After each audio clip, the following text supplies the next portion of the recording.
आज हम सीखेंगे कि मूविंग एवरेजेस का यूज़ कैसे करें। ये इन सारे मूविंग एवरेजेस को वन बाय वन देखेंगे कि 5 डे 10 डे ईएमए और एसएमए को यूज़ कैसे करना है, इसका इम्पॉर्टेंस क्या होता है, ताकि आपकी लर्निंग बिल्कुल क्लियर हो जाए और आप किसी भी स्टॉक के चार्ट में निफ्टी, बैंक निफ्टी, अगर आप ऑप्शन ट्रेडिंग करते हैं तो इन सारे ईएमएस को यूज़ कर सकें।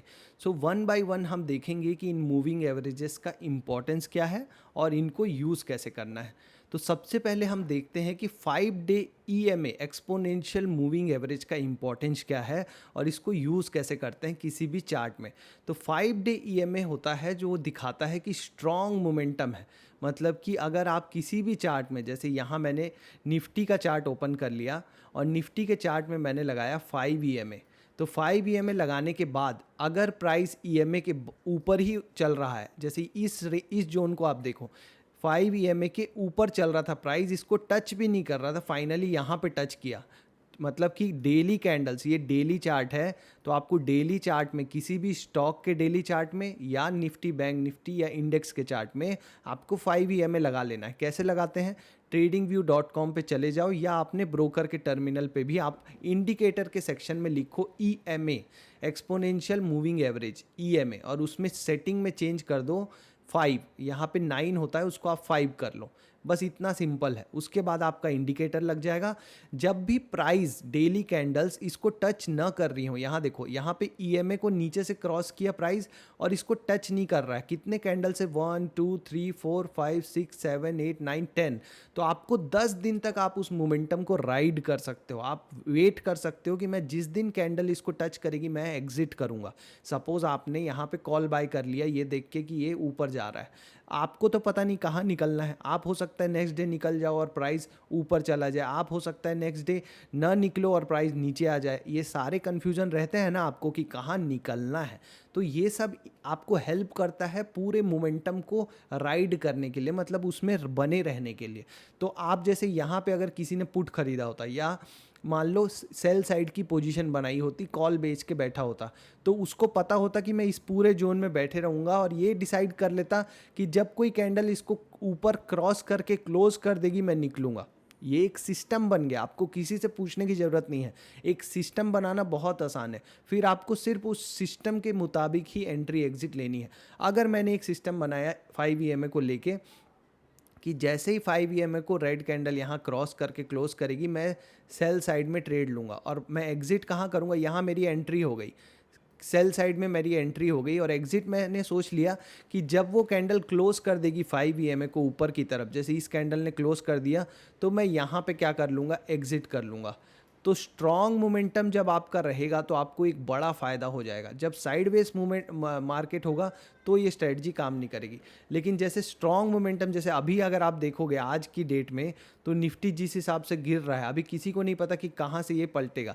अभी आप देखो ये निफ्टी यहाँ से गिरना चालू हुआ है, तो 5 ईएमए के ऊपर जिस दिन ये क्लोज कर देगा, 5 ईएमए के ऊपर क्लोज कर देगा, आप समझ सकते हो कि वो जो स्ट्रॉन्ग मोमेंटम था गिरने में वो ख़त्म हो गया है, या वो एक बार के लिए तो रुक गया है।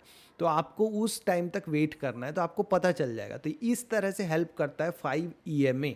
तो अगर आपने किसी स्टॉक के चार्ट में 5 ईएमए लगाया और वो मूव कर रहा है कुछ इस तरीके से, तो आप उसमें बुलिश डायरेक्शन में प्ले कर सकते हो 1 2 दिन, एक हफ्ते के लिए।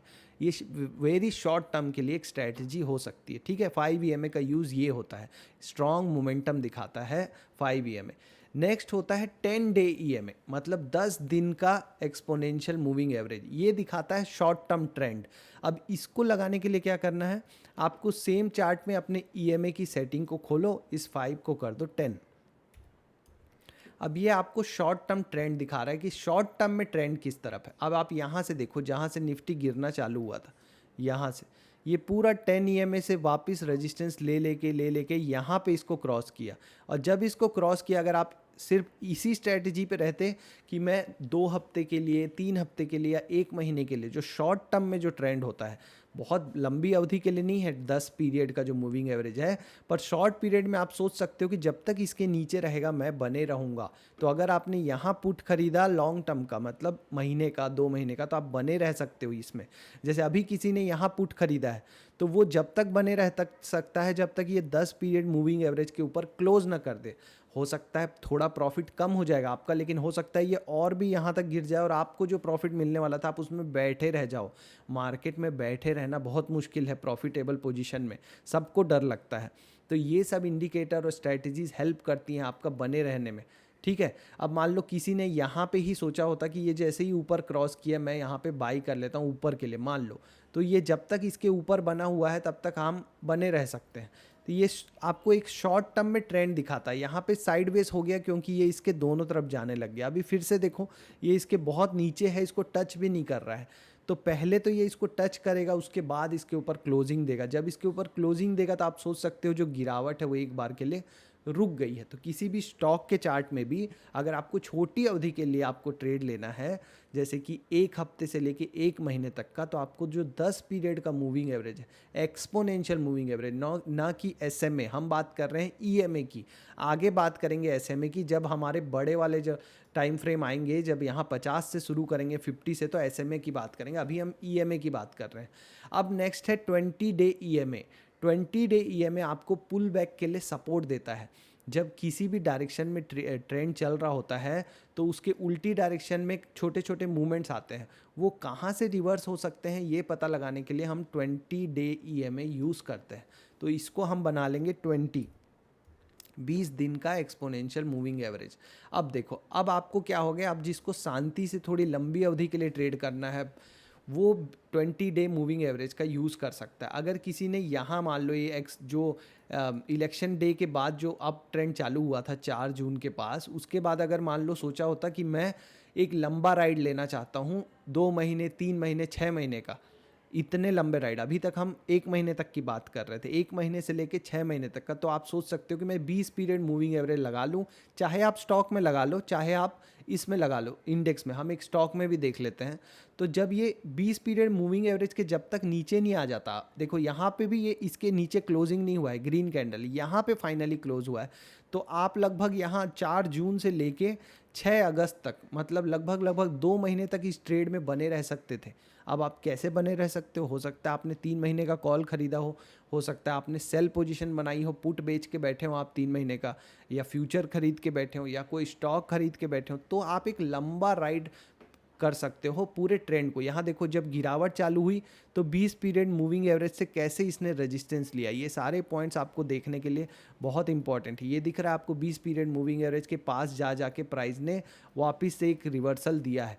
तो ये जो प्राइस जो 20 पीरियड के मूविंग एवरेज के नीचे रहा है, इससे आपको पता चलता है कि आपको वेट करना है जब तक 20 पीरियड, अब देखो ये 20 पीरियड के ऊपर गया, अब फाइनली जब ये फिर नीचे आ गया तो अब क्या होगा, ये 20 पीरियड के नीचे से हो सकता है सपोर्ट लेता रहे। जब भी 20 पीरियड के पास आएगा आपको ध्यान रखना है कि ये वापस से रिवर्सल हो सकता है, वहाँ आपको एक छोटे स्टॉप लॉस के साथ एंट्री मिलेगी। ये है इसका इम्पोर्टेंस। अब चलते हैं नेक्स्ट है हमारा, एक बार स्टॉक देख लेते हैं। अगर आपको अभी तक निफ्टी में डाउट हो रहा है तो हम कोई भी एक स्टॉक खोलते हैं, HCL टेक, जिसमें मैंने पोजीशन भी ली है। HCL टेक का क्राफ खोला हमने। अब HCL टेक में आप देखो 20 डे मूविंग एवरेज लगाया हमने, 20 डे EMA। तो किसी को शॉर्ट टर्म के लिए ट्रेड लेना होता और यहाँ से जब ये एक डबल बॉटम बना के, डबल बॉटम आपको पता होगा कि ये एक बॉटम था, यहाँ पे एक और बॉटम है, तो प्राइस यहाँ आया, फिर से अपना लो नहीं तोड़ पाया और यहाँ से बहुत सारे लोगों का स्टॉप लॉस लेके, ये वीक दिखा रहा है, वापस से ऊपर चला गया। तो ये बेस्ट एंट्री पॉइंट था। अब इस एंट्री पॉइंट पे मान लो मैंने एंट्री ले ली और मुझे पता नहीं कि कहाँ एग्जिट करना है, तो मैं 20 पीरियड मूविंग एवरेज लगा के ये सोचूंगा कि जिस दिन इसके नीचे क्लोज कर देगा मैं एग्जिट कर जाऊंगा। तो यहाँ पे जब ये फिर आया और जब ये फिर आया यहाँ पे, तो मुझे डर नहीं लगेगा। लेकिन यहाँ पे जब ये आया तो फिर से एक बार के लिए आप अगर शॉर्ट टर्म के लिए ले रहे हो तो यहाँ एग्जिट कर सकते हो और ये एंट्री पॉइंट भी है। अगर वापस से यहाँ पे एक बेस बना के, ये बेस बनाना इसको बोलते हैं ना, बेस बना के ये यहाँ से ब्रेकआउट दे रहा है, दिस इज़ द ब्रेकआउट, तो आप फिर से एंट्री ले सकते हो। देखो फिर से यहाँ से एक मोमेंटम चालू हो गया और ये फिर से एक बेस बनाया, इसको बोलते हैं बेस, और यहाँ से फिर से एक ब्रेकआउट हुआ और अब ये साइड वेज हो गया। अब ये 20 पीरियड को कई बार ब्रेक कर रहा है, मतलब कि यहाँ पे एक अप ट्रेंड जो है वो अभी के लिए कम हो गया है या नहीं है। तो ऐसे आप ट्रेडिंग कर सकते हो। नेक्स्ट हम देखते हैं कि नेक्स्ट हमारा मूविंग एवरेज कौन सा है। तो 20 पीरियड के बाद आता है बहुत इंपॉर्टेंट स्विंग ट्रेडिंग के लिए 50 डे एसएमए। अभी तक हम बात कर रहे थे ईएमए की, exponential moving average. Exponential moving average क्या होता है, वो पास वाले जो डेटा होते हैं, मतलब जो नियरेस्ट जो डेट के जो प्राइजेस हैं उनको ज़्यादा इंपॉर्टेंस देता है, जो दूर के हैं उनको कम देता है। एसएमए सिंपली क्या करता है, सबको जोड़ के उसको डिवाइड कर देता है नंबर ऑफ डेज से, तो वो सिंपल मूविंग एवरेज। लेकिन जो बड़े टाइम फ्रेम होते हैं वहाँ पे सिंपल मूविंग एवरेज बेटर काम करता है। तो 50 डे एसएमए बहुत इंपॉर्टेंट है, क्योंकि ये अप ट्रेंड का डिफेंस लाइन है। मतलब अगर अब जो अप ट्रेंड चल रहा है, अगर उसने 50 डे एसएमए को ब्रीच कर दिया, नीचे की तरफ क्लोज कर दिया, तो आप समझ जाइए कि अप ट्रेंड खत्म हो चुका है एक बार के लिए। तो साइडवेज मोमेंटम आएगा या तो डाउनवर्ड आएगा। तो अप ट्रेंड का डिफेंस लाइन है। तो अगर आपको किसी भी स्टॉक में, जैसे कि अभी हमने ये HCL टेक्नोलॉजी ही खोल रखा है, तो इसी को देख लेते हैं। अभी इसमें एक अप ट्रेंड चल रहा है, अगर आप इसमें 50 डे लगा लो और हम इसमें एसएमए लगाएंगे, तो हम इस ईएमए को ख़त्म कर देते हैं और यहाँ से इंडिकेटर में जाके लिखेंगे SMA, moving average simple. Moving average simple की सेटिंग में जाओ, इस 9 को कर दो 50 और स्टाइल को चेंज कर दो ताकि थोड़ा डार्क दिखे इंडिकेटर, ताकि आपको देखने में समझ में आए। अब देखो ये मूविंग एवरेज इंडिकेटर क्या दिखा रहा है कि 50 डे ईएमए के एसएमए के ऊपर ही ऊपर चल रहा है। यहाँ पे इसने ब्रीच किया, यहाँ पे इसने ब्रीच किया, तो किसी ने अगर यहाँ से एंट्री ली है तो वो यहाँ तक राइड में बने रह सकता है। उसको ज़रूरत नहीं है निकलने की या डरने की, किसी से पूछने की कहाँ निकलना है, यहाँ निकल सकता है वो, क्योंकि यहाँ पे 50 डे मूव है। और फिर से जब ये ऊपर गया तो फिर से एंट्री ले सकता था, यहाँ पे एंट्री बनाएंगे और फिर से अभी बने रहना है, क्योंकि अभी तक 50 डे एसएमए के ऊपर ही है प्राइस। यहाँ देखो 50 डे एसएमए के नीचे था तो डाउन ट्रेंड था, डाउन ट्रेंड के बाद जब ये साइडवेज मोमेंटम आया और इसके बाद जब ये ऊपर की तरफ गया, तो हम आराम से बैठे रह सकते हैं। तो कभी भी अगर आप स्विंग ट्रेडिंग के लिए कोई भी ट्रेड लो, एक बार चेक करो कि क्या 50 डे एसएमए के ऊपर है कि नहीं। अब यहाँ पे अगर आप निफ्टी का चार्ट देखोगे, निफ्टी 50 का, तो एसएमए को बहुत पहले यहाँ पे ही ये ब्रीच कर दिया था, मतलब यहाँ से एक डाउन ट्रेंड चालू हो गया था। ये अप ट्रेंड कहाँ से चल रहा है, यहाँ से ही अप ट्रेंड चल रहा था। तो देखो ये 50 पीरियड मूविंग एवरेज के पास कैसे इसने बहुत सुंदर सपोर्ट लिया और वापस से ऊपर की तरफ चला गया। लेकिन जब यहाँ पे एक बार ये ब्रेक किया तो वापस से फिर यहाँ ट्राई किया इसके ऊपर जाने का, लेकिन फेल हो गया और अभी फिर से नीचे है। अभी फिर से ट्राई किया ऊपर जाने का, लेकिन फिर से ये नीचे आ गया। तो यहाँ पे 50 डे जो एसएमए है वो आपका अप ट्रेंड का डिफेंस लाइन है। यहाँ पे ही पता चल गया था कि निफ्टी में अप ट्रेंड ख़त्म हो गया है। ये लगभग अक्टूबर की बात है या 26 सितंबर की बात है, लगभग उसके पास से। तो यहाँ से आपको रोक देना चाहिए था स्विंग ट्रेडिंग के लिए पोजीशन बनाना, क्योंकि स्विंग ट्रेडिंग में तभी आप पोजीशन बनाते हो जब market, overall market up trend में हो। वरना क्या होता है, आपको जो स्टॉक्स के ऊपर जाने के लिए जो पीछे से एक रफ्तार चाहिए, जो एक फोर्स चाहिए, वो नहीं मिलता है। तो आपको हमेशा स्टॉक मार्केट में तभी स्विंग ट्रेडिंग करनी चाहिए, छोटी अवधि के लिए जो आप ट्रेड लेते हो 6 महीने तक के लिए, वो जबकि ओवरऑल मार्केट अप ट्रेंड में हो। आप वैल्यू इन्वेस्टिंग कर सकते हो, उसके लिए कौन सा ईएमए लगाना है, एसएमए लगाना है, वो हम बात करेंगे। वैल्यू इन्वेस्टिंग एक अलग फील्ड है, लेकिन स्विंग ट्रेडिंग के लिए ध्यान रखिएगा, जब तक ओवरऑल मार्केट अप ट्रेंड में ना हो आप स्विंग ट्रेडिंग में पोजीशन ना बनाएं। उसके बाद नेक्स्ट होता है 100 डे एसएमए। अगर price 100 day simple moving average के पास आ गया तो आप समझ सकते हो कि प्राइस में एक बड़ा ड्रॉप हुआ है। तो यहाँ पे अगर आप 100 डे लगाओगे निफ्टी में, तो हम देखेंगे कि कहाँ पे आता है वो लाइन। 100 डे प्राइस लाइन आता है यहाँ पे, और देखो 100 डे प्राइस इलेक्शन वाले दिन प्राइस वहाँ तक ड्रॉप हुआ था और उसके बाद ये उसके नीचे चल रहा था, वहीं से रेजिस्टेंस लेके वापस से नीचे आ गया। उसके बाद नेक्स्ट आता है 200 डे सिंपल मूविंग एवरेज, जो कि आपने बहुत पढ़ा होगा कि 200 डे सिंपल मूविंग एवरेज को जब भी ओवरऑल मार्केट नीचे से ऊपर की तरफ क्रॉस करे तो एक लॉन्ग टर्म ट्रेंड स्टार्ट होता है, और जब ऊपर से नीचे स्टार्ट कट करे तो एक long term trend bearish direction में स्टार्ट होता है। तो 200 दिन मूविंग एवरेज बहुत इंपॉर्टेंट है मार्केट में लॉन्ग टर्म ट्रेंड के लिए। अगर आप इसको 200 दिन करोगे तो आपको पता चलेगा कि आज ही निफ्टी ने 200 दिन के मूविंग एवरेज को क्रॉस किया है। ये देखो 200 दिन के मूविंग एवरेज के पास से जस्ट सपोर्ट लिया था निफ्टी ने पिछली बार। कोई भी लाइन एक पक्का लाइन नहीं होती, वो एक जोन होता है। ये बात को आप समझते होंगे, सपोर्ट और रेजिस्टेंस भी होते हैं, वो एक जोन होते हैं। आपने मान लो कहीं पे सपोर्ट, ये रेजिस्टेंस खींचा, तो ये एक लाइन नहीं होती है, ये आपको एक जोन होता है। इस जोन में प्राइस कहीं से भी रिवर्स हो सकता है।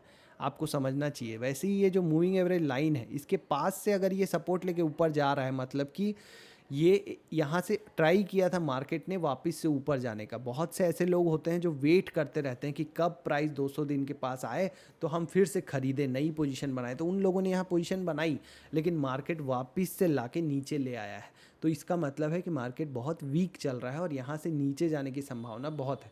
तो आपको क्या करना है, जब तक ये इसके नीचे रहे आपको कुछ नहीं करना है। जब ये प्राइस 200 दिन मूविंग एवरेज के वापस से ऊपर क्रॉस करेगा, तब आप यहाँ से स्टॉक में या निफ्टी में, बैंक निफ्टी में ऊपर के डायरेक्शन में पोजीशन बनाना चालू कर सकते हो। देखो लास्ट टाइम कैसे हुआ था।